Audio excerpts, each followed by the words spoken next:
What's going on, everyone? Hope you guys are having a fantastic day. Ronnie here from Speed Lab. I have something special for you guys today. The unveiling of the shop Drag Evo. This is something that some of you guys have seen on Instagram. We haven't really posted anything on YouTube about it yet, on Lex's channel or on my channel. I haven't posted anything. This is basically the official unveiling of the car. I'm gonna show you guys what we have so far, kind of a background on the actual car itself, what we've done to it so far, and what we plan to do. There's a lot of stuff to do on this thing. It's been sitting for like 5-6 years. So without further ado, let's get right into it, guys. Some of you guys that have a keen eye for things might remember this front end.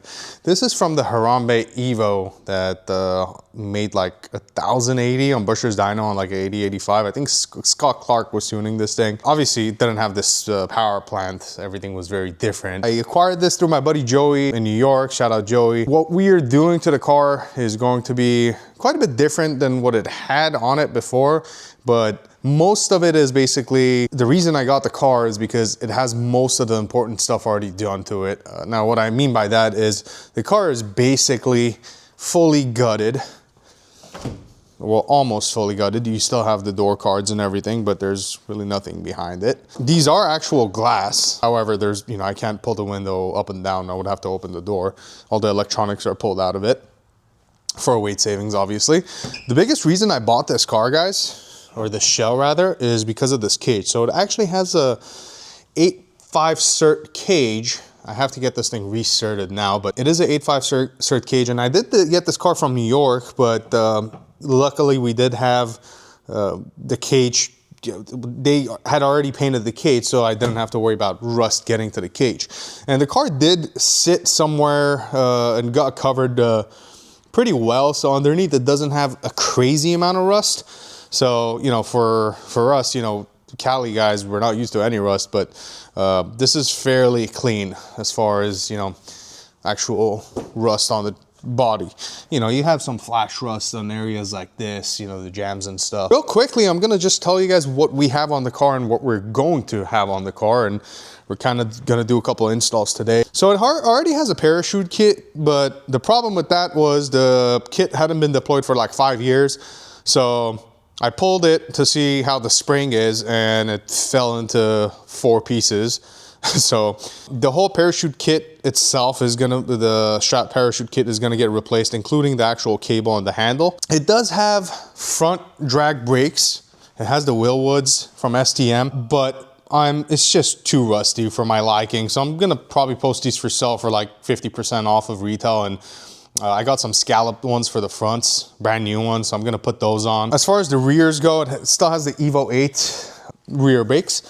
I did get the STM rear brake kit for this as well, so we're set on that. We do have the Busher brake booster delete coming in. I also got this awesome water pipe from them. Dude, this, I think it was like 300 bucks, but the quality and the fit and finish of this pipe is freaking awesome. I'll get into this later, but we are gonna have -16s, which internally they're actually like -12s, but it's not really gonna matter. I don't think it's gonna have any effect. We are gonna do AN lines just because you don't want these to pop off and, you know, cause a water down on the track and, you know, get under your tires or anybody else's, God forbid. So we do have a staging brake in the car. Let me just show you guys again.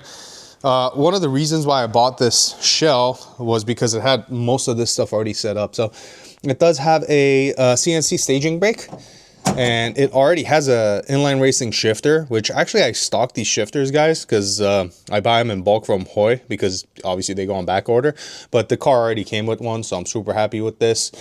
Now, one thing I want to talk about that I am super excited about and really happy that I'm doing it this way. This car obviously had a custom wiring harness for the Mega Squirt ECU that it was on. Yes, it was on a Mega Squirt, and yes, it did make crazy power on methanol.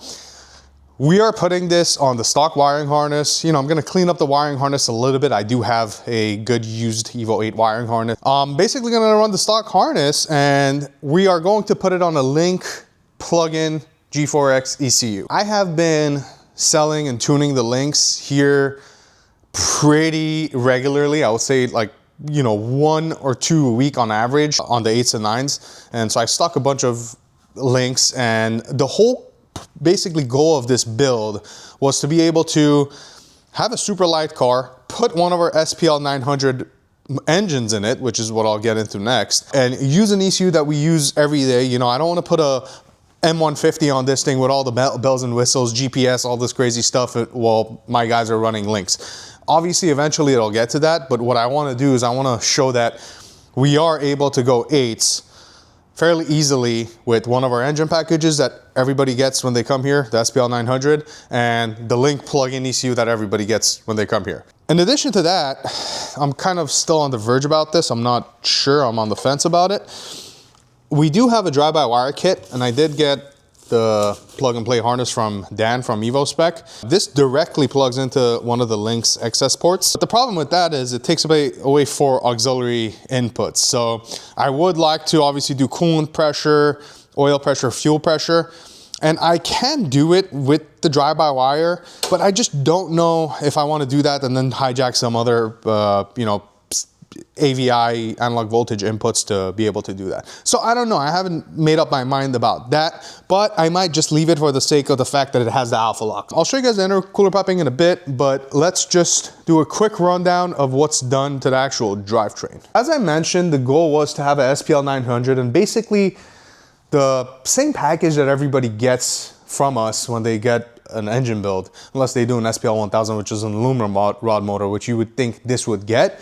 But we are actually going to push this thing into the 8s with a steel rod motor. SPL 900 comes in 2 variations. You can do a 2.0 or a 2.2. The 2.0 can either be stock crank or billet crank. 90% of the time we just do billet crank because they're not prone to cracking on journal number 4, as OEM cranks are when you make a lot of torque. So this particular one is a 2.0. It is using a Manley billet crank. I know a lot of you guys are gonna frown on that, but the Manley knife edge crankshafts, they actually don't have a lot of issues when it's an 88 millimeter stroke. The issues arise when you're going to a 94 or 100 millimeter stroke. The knife edge counterweights don't really help you with strength either. So whenever I'm doing a 2.2 for a customer, or even a 2.0, most of the times we like to go to a full counterweight, but I wanted to just, that's what I had, so we put a Manley 88 mil. Ultra I-beam enforcers from Cali's with 7/16 rod bolts, our SPL spec Y-scope pistons with our ring pack and all, basically everything that you guys would get if you get an SPL 900. Again,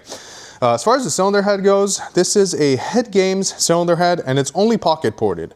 So it's not a full CNC port, it's pocket ported. It's got GSC 5097 valve spring, so the highest pressure, seat pressure valve springs that they sell. GSC S3s, obviously it has our O-ring package that we put on every single build that we do. As far as other stuff down to the actual block itself, it is half filled and it does have L19 main studs. So those are the only 2 things that are different from a average SPL 900, which you can add on, but a base SPL 900 will come with the 2000s and non-filled. Now, this just happened to be half filled. I didn't want to use it for that purpose, but this block was supposed to be for my buddy Josh Bader, but he sold his Evo and he went a different route, so we didn't end up doing it. As far as the transmission goes, well, obviously, this is a PPG dog box, 431 final, billet output, obviously straight cut gears, as you guys know. This is what we have in Lexus car too. This is what we put in every single car that basically wants a dog box. We are going to obviously have a strain gauge, and we have a scatter shield from Hawkman Fabrication. We got a Magnus V5. So I got this turbo kit for a really good deal from one of my customers, the turbo kit, and it came with the intake manifold and the throttle body and everything. That's why I didn't change the purple color. Another thing we did, guys, is we went to a Magnus 36-2 trigger wheel for the crank sensor. We have a Evo spec. I wanted to just have something that was billet because everything else is, you know, cool and billet. Otherwise I could have used the stock cam sensor housing, but I had one of these in stock. So what you have to do whenever you do a non-OEM trigger is you have to cut the big portion of the camera luck there, the exhaust camera luck there. And basically every single time that, if it's a, let's say a 12 tooth, every single time that it sees this, it knows it's at top dead center number 1. So you can do full, you know, sequential fuel injection. And if you have a missing tooth, which we do, or even if you have a 12-1, we have a 36-2, which is more accurate, but even a 12-1, it'll only use this edge to know where top dead center is upon startup, and then it will reference to the missing tooth. So you don't have to worry about belt stretch and things like that, timing drift and things like that. being a problem, which it is usually without having a missing tooth. So the turbo kit, it is a side exit turbo kit, which is pretty freaking awesome. I've never had a side exit kit. I wanted to change it initially, but then I thought about it and I'm like, no, it looks pretty badass. The turbo is a HPT 7175. It's a V-band turbocharger, 0.96 AR. Obviously, being a V-band, you know, it's just got one, you know, it's not a T4, so you have a one wastegate. They have a 60 millimeter wastegate on this thing. It's purple, it's cool, it's gonna work, so we're just gonna keep it that way. As far as the oiling system goes, we are using our SPL spec oil pump with our balance shaft illumination kit. We are using an Infinite Evo oil pan. This does have a pressure regulator on it for pressure adjustments. This thing's gonna see 2050 oil. It's not gonna have an oil cooler, but we do have that pressure adjustment in case we need to, you know, make any adjustments, which I don't see it being a issue given that this is a drag car. This turbo is capable of probably 1200 plus horsepower on our dyno. I don't think we're gonna make that kind of power. I would rather turn this thing up at the track. We'll see. I always say that and we get carried away when it comes to making power. Ignition coils, sequential ignition coils by Ohm Racing. Haltech coils. These coils are actually made by Race Spec, which is basically an extension of Motec, but everybody slaps their own sticker on this thing. They're actually race grade coils. So anytime you see IJ1A, it's actually a race grade coil. It's not AEM or Haltech. They all buy it from race grade. And as far as the fueling goes, this car initially, if you guys see this half tube thing going on over here, so this obviously had a hood exit, and they had a 5-gallon fuel cell over here with a mechanical fuel pump. I wanted to do things differently, very rudimentary. So I am actually putting a radium double pumper like we do on, again, almost every single build here. And we're just gonna have two 525s feeding this thing. So I do have a factory fuel tank that can get installed, but I'm thinking what I'll do is I'll get a factory location fuel cell. A lot of people sell it that, you know, you can actually put the factory hanger or factory style hanger in it. If I can't find it, I'll just put the full fuel tank in there. I really don't care. Like I said, I want to mimic most of the builds that leave Speed Lab. I don't want to do anything extravagant. You know, I would just want to be able to achieve that 8-second goal with the same stuff that we use for every single build. So we're just gonna have a -8 feed, -6 return, really rudimentary. 2 Walbro fuel pumps, like I said. We do have ID 2600s over here and a Magnus fuel rail to go with the Magnus manifold. And this is probably gonna be ran on E90. Ignite Red 114, which we run most of the high power cars on. And before I forget, we do have a triple plate 7 1/4 inch Action clutch. So I've heard a lot of good stuff about Action stuff. I've seen a lot of good stuff from them. Actually, we've installed a couple twins recently because we've been having some issues with some other products that we've been using in the higher power applications, but regardless, so I really like the Action stuff and they gave me a really good deal on it, so I'm testing this out. We are also going to obviously have a Magnus launch control device that's going to be controlled by the ECU, so every time it sees 5 miles an hour or whatever, it's going to essentially disable the device so I can, you know, do my flat foot shifting with the strain gauge, but in first gear I can be able to slip the clutch with the slipper and not have to worry about doing the hard work. So I think that's about it as far as the engine stuff goes.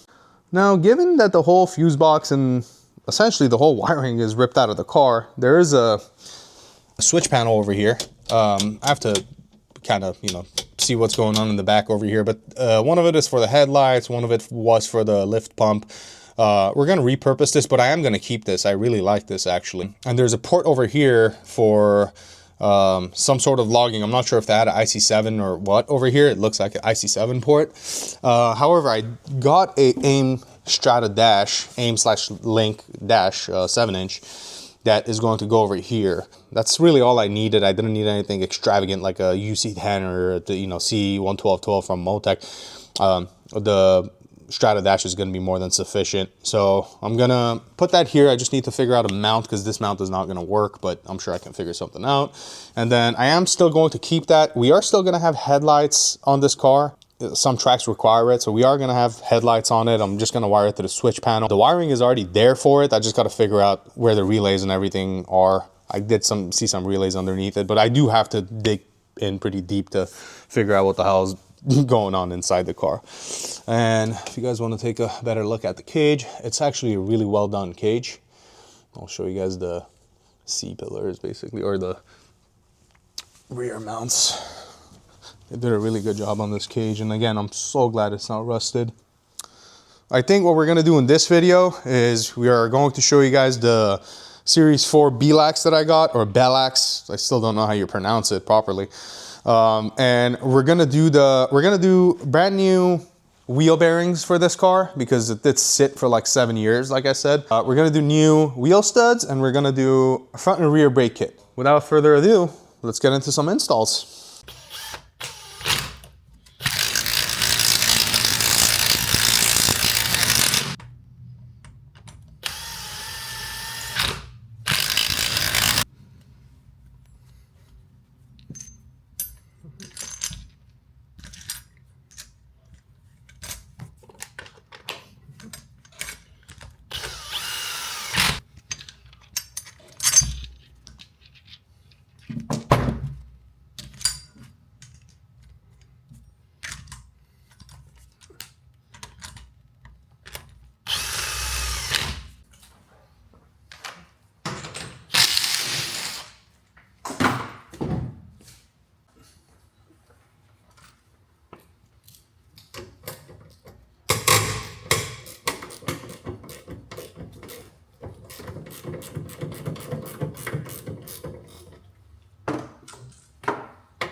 So they had 15s on this before, and they had to shave the caliper. You can probably powder coat this, not a problem.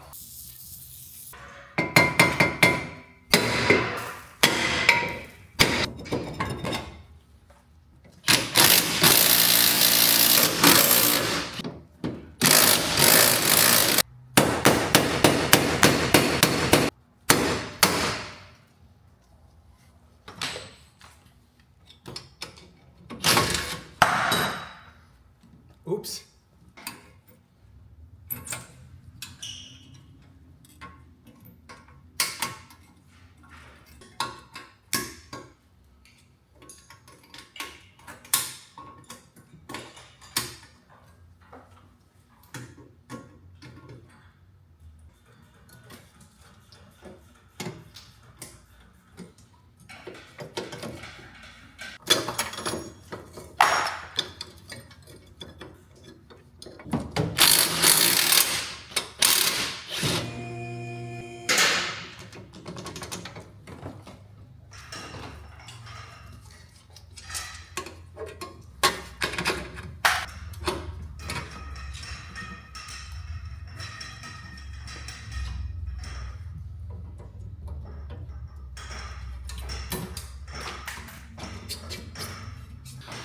So now the only thing left here on this knuckle essentially that I need to get rid of is the actual e-brake cable.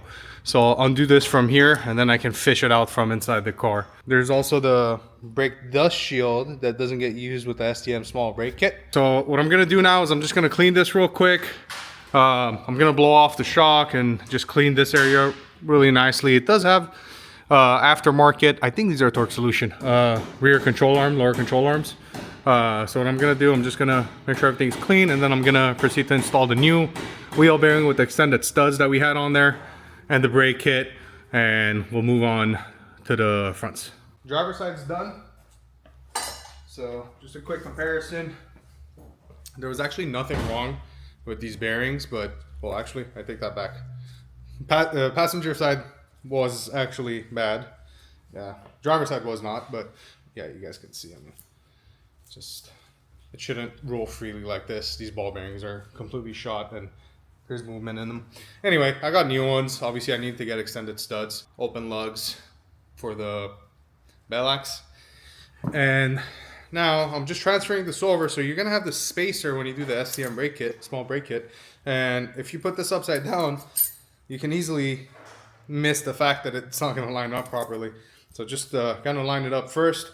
And then what I like to do is I like to put it actually on the hub and just kind of like work it in. And then I'll go from the back and I'll put the bolts in slowly, all 4 bolts, and I'll kind of wiggle the actual bearing itself. I'll wiggle it until I get all 4 bolts in, and then once I tighten it, then I can move on with the rest of it. One other thing that I wanted to point out, this STM caliper that they give you, as of December of 2025, they still have this issue. So you're gonna have to get a drill bit that's 1 size bigger than the hole that already comes with the actual caliper. And the problem with it is it's the bolt distance is a little bit too short, so you're not going to be able to line it up with the billet bracket that STM gives you. So you want to just make the hole on the caliper slightly bigger, 1 size bigger, basically, and then it bolts right up. They do give you black oxide fasteners with lock washers. So just I like to put a little bit of red Loctite, just torque them nice and tight. And this will then, after we have the disc on, this will then bolt up to the actual knuckle. And I'll show you guys how I'm running the actual brake line after I install it.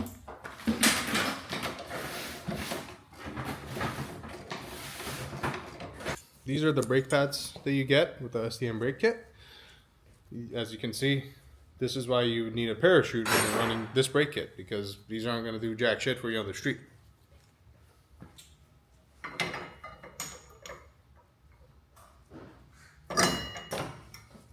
Alright guys, at this point we have the rear brake kit completely installed. So like I mentioned, you do have to remove the rear dust shield for this. Obviously there's no brake pressure, so this disc is kind of going to float. So we got the new wheel bearings on, extended lugs. This is a BWR rear adjustable control arm, not a Torque Solution one as I thought. Obviously we're going to get the car aligned, just cleaned up the rear suspension stuff a little bit. Dan from Evo Spec's gonna send me the bolts, titanium bolts for the rear subframe, the nuts, the bolts, all that good stuff. We are going to install a white line rear sway bar, but I am going to ditch the front sway bar. We are still going to keep the stock subframes. As you guys can see, there's no diff here, but I do have a diff sitting over there next, the corner of the shop waiting for me. It's a built rear diff with an M Factory LSD, hardened ring and pinion, and new seals and all that good stuff. I did get purple Torque Solution diff mounts with the polyurethane, or actually I'm sorry, solid bushings in those. And then we're gonna do a mustache bar delete, since we don't have the mustache bar and I have a delete sitting right there. So for the time being, what I'm gonna do is I have one bad axle over here, and I'm pretty sure I have another bad rear axle. So for the time being, just so we don't mess up the new wheel bearings and we can still put the bell axe on and roll the car, is I'm going to cut the stubs, put them on, essentially tighten the axle nuts, and then that way we can put the wheels on and actually roll the car. So we are done with the install. Oh, and also I reused the staging brake line, which is literally the rear brake line. So I didn't need to use the one that STM provided because I do have a staging brake on the car. And this is the split line over here. So this comes from the staging brake all the way from the front of the car. So now what we're gonna do is we're going to tackle the front brakes. But before I do that, what I'm gonna do is I'm quickly gonna just clean the front subframe. This already has a power steering delete kit. Well, at least it has a fitting. We're obviously not gonna be running power steering. So I'm just gonna install that kit that I got from Dan from Evo Spec. And then we can put the front subframe back on right after I take off the sway bar, like I mentioned. And then we'll do the front brakes, we'll mount the wheels. For the front, I can actually put the transfer case, the stub shaft over here, and the front axles. We're going to be running stock axles and drive shaft for the time being, guys. It's not in the budget to do anything else. And then we can basically just completely wrap up the front end and see how it looks when we lower it and put the bell axe on. So that's what I'm gonna do next. All right, guys, what's going on? It's Monday now. It was Saturday night and it was getting really late, and I had to take yesterday off. So we're back, finishing up the front end. Like I said, the goal is to just put everything, front end, suspension stuff, like do all that stuff and just put it on the wheel so I can put it down, see how it looks with the bell axe, so I can get more motivation. And then later this week, we'll continue with the electronics and all the other goodies. So with that being said, right now what I'm doing is I'm working on the control arms, lower control arms. So as you can see, there's this bushing over here. This one's clearly shot. This is the one that bolts through to the subframe. And then this is the actual ball joint. So white line, I can't even, this is stock. This is not supposed to be that tight, but this grease is completely dried up and super gritty and rusty and stuff. So white line makes what's called a roll center adjustment kit.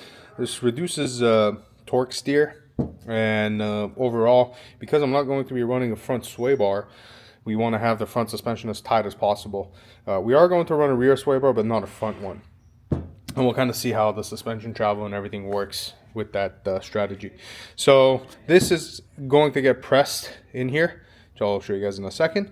And then this is going to be pressed out, and Energy Suspension makes a polyurethane one with a solid insert.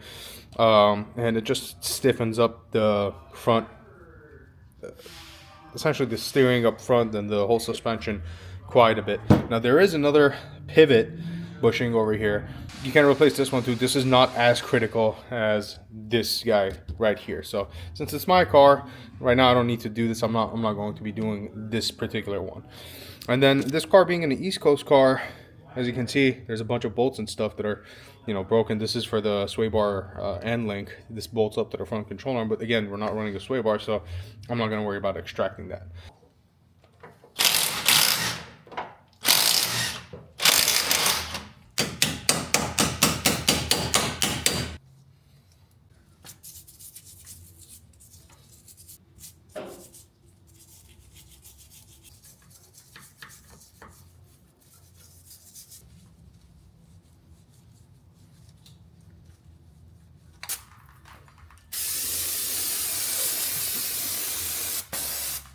All right, so the knuckle's all cleaned up. I can't take this out and put it in the blaster and get a nice finish, but I'm not gonna do that.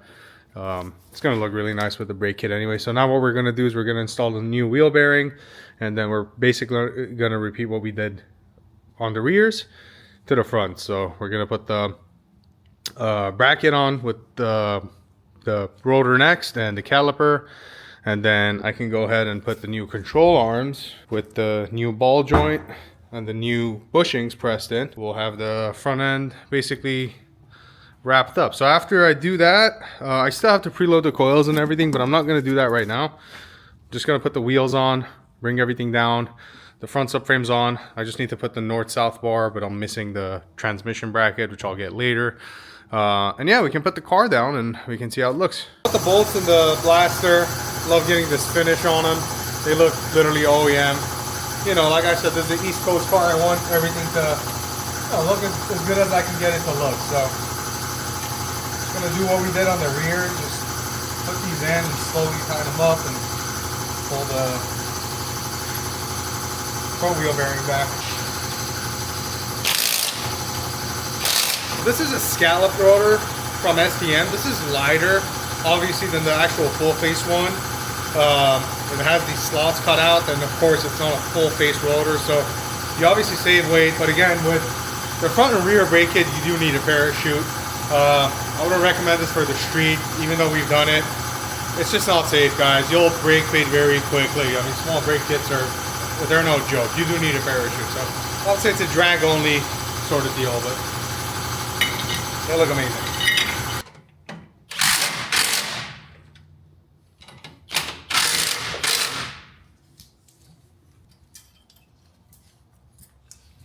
So you do get a cotter pin with these Wilwood calipers. You're gonna obviously have to spread these. And these are usually something that I would replace every time I do pads.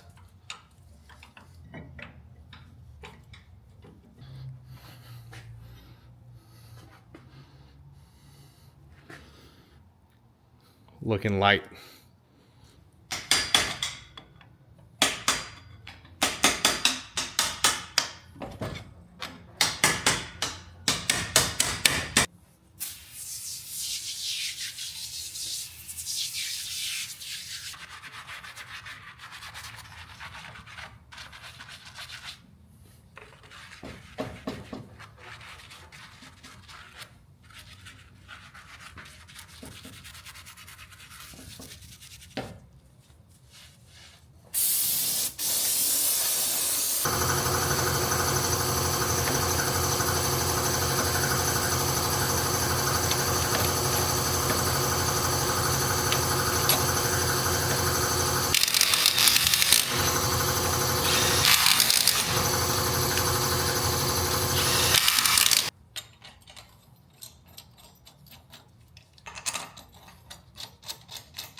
control arm all together.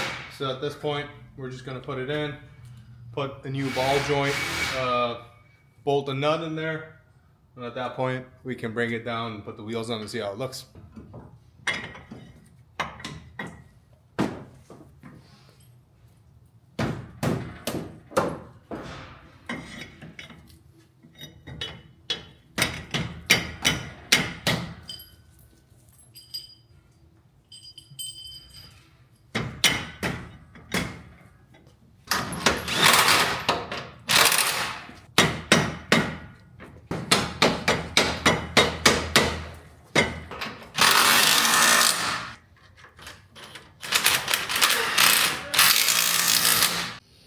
All right, guys, here we have it.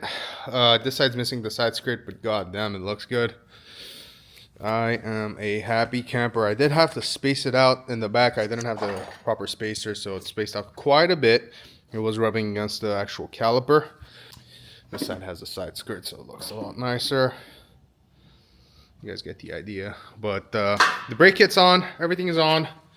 Rear subframe, I still have to get bolts from Dan. I'm excited, guys. I appreciate you guys watching. Lex is gonna edit this one. She's gonna have a great time doing it. Hopefully she doesn't complain too much and yell at me for the video being so long. But stay tuned, guys. I'm gonna have a lot of updates for this car. Obviously everything else that's gonna get done on the car, you guys are gonna get to see. With that being said, thank you guys for tuning in, and I'll see you in the next one.